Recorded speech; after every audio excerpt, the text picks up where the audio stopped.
Hey everybody, welcome back to the Dr. Virga podcast. I'm your host, Jessie Virga, and this is technically Path to Faith episode 1. So if you missed the intro episode, go back and listen to that first. It explains what Path to Faith is and how it works.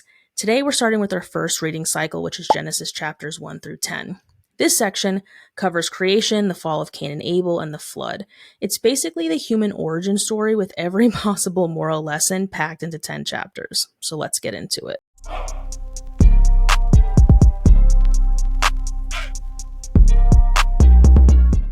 So Genesis opens up with darkness, chaos, and a spirit hovering over the waters. The Hebrew verb for create is only used of God, never humans. That means that creation itself is framed as a divine act, not a human one. Everything is done in a pattern. Days 1 through 3, God forms things, light and dark, sky and sea, land and plants. Days 4 through 6, God fills those spaces. So sun and moon, birds and fish, animals and humans. It's orderly, rhythmic, more like a poem than a science report. It shows intention and balance. Every creation has its counterpart. And then on the seventh day, God rests, not because he's tired, but because the work is complete. Next, the image of God, Genesis 1:26 through 27. This line is massive. Let us make humankind in our image. It implies that every human has inherent dignity and worth. The study note says that because we're made in God's image, we're not to be murdered or cursed. So the first ethical lesson in the Bible is about respect for life. And then humans are told to rule over creation. But the footnote clarifies this is as stewardship, not tyranny.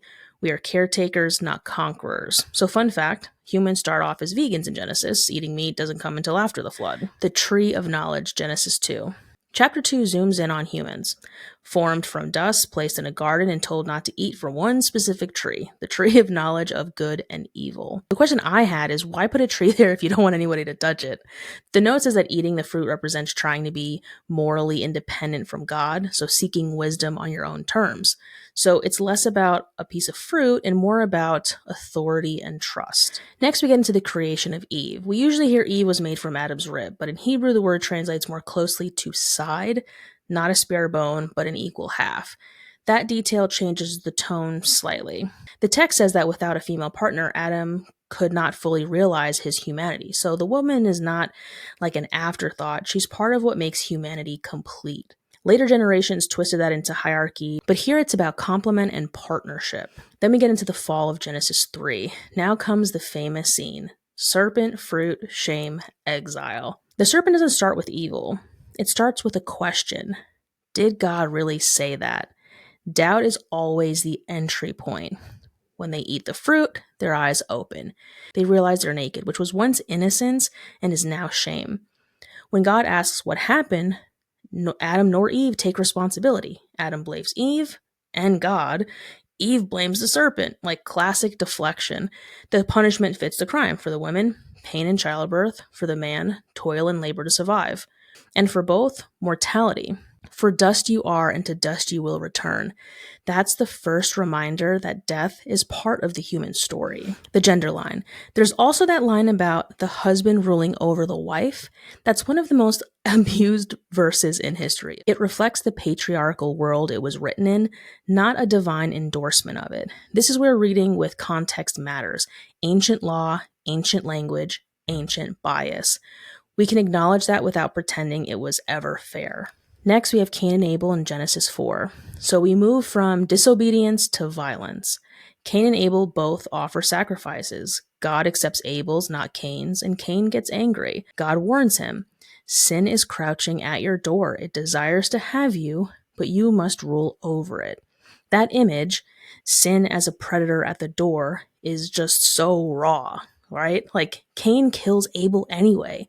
When God asks, "Where's your brother?" Cain says, "Am I my brother's keeper?" It's the definition of apathy. Then comes one of the most haunting lines in the Bible, in my opinion, from what I've read so far, is, "Your brother's blood cries out to me from the ground."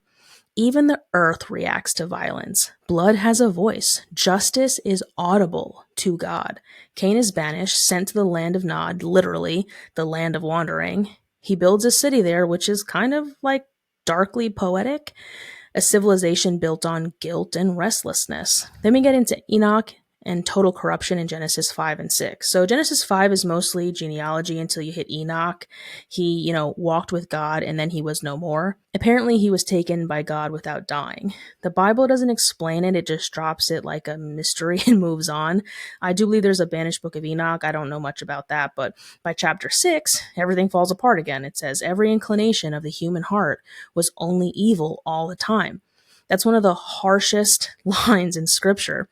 The note puts it simply, human sin is God's sorrow, so God decides just to start over. That's when we get into the flood, Genesis 6 through 9. So Noah builds an ark, loads it with his family and pairs of animals, and the world gets reset. 40 days and 40 nights of rain. Everything else is wiped out. It's one of the darkest stories in the Bible, but it's also about mercy and promise. When the waters recede, the text says, but God remembered Noah. In Hebrew, to remember doesn't just mean that God forgot. It means God acts with care. God makes a new covenant, a promise to never destroy the earth by flood again. The rainbow becomes the symbol of that promise. Also, this is where humans start eating meat, so there's that. But with one rule, don't eat the lifeblood. Blood represents life itself. From Abel's crying blood to this new command, blood remains sacred. Then we have the descendants in Genesis 10. So chapter 10 lists the descendants of Noah's sons. One line jumps out. The descendants of Shem become Semites, and Eber comes the word Hebrew. I might be pronouncing these wrong, I apologize. So here we start seeing the roots of ethical and tribal identity that shaped the rest of the Bible. So what are the biggest takeaways? I went through this kind of quickly, but what are the takeaways? So here's what I took from Genesis 1 through 10. First, humans are capable of both creation, not in the divine sense, but creation nonetheless, and destruction. We're made in the image of God and yet constantly trying to act like God. 2, accountability matters. Every story here shows what happens when someone dodges it. 3, violence and injustice echo. Abel's blood still cries out from the ground. 4, the divine is portrayed as both judge and grieving parent. Angry, yes, but also sorrowful. 5, from the beginning, humanity was told to take responsibility for the earth and for each other. That's a theme that never really goes away. And if you're reading along, you can download the Week 1 Reading Companion at jessievirga.com/path2faith. That's path, the number 2, faith. Week 2 will pick up with the story of Abraham and the beginning of covenant. So what are your thoughts on Genesis 1 through 10? Whether you're a Christian or not, based on some of the things that I said, what about them gets you thinking? Go ahead and leave a comment. I'd love to open this up for discussion. If you want to contribute in any way to the group itself, again, go to jessievirga.com/path2faith and join the group. It's entirely free. And with that, I'll see you next week for Path of Faith, Week 2.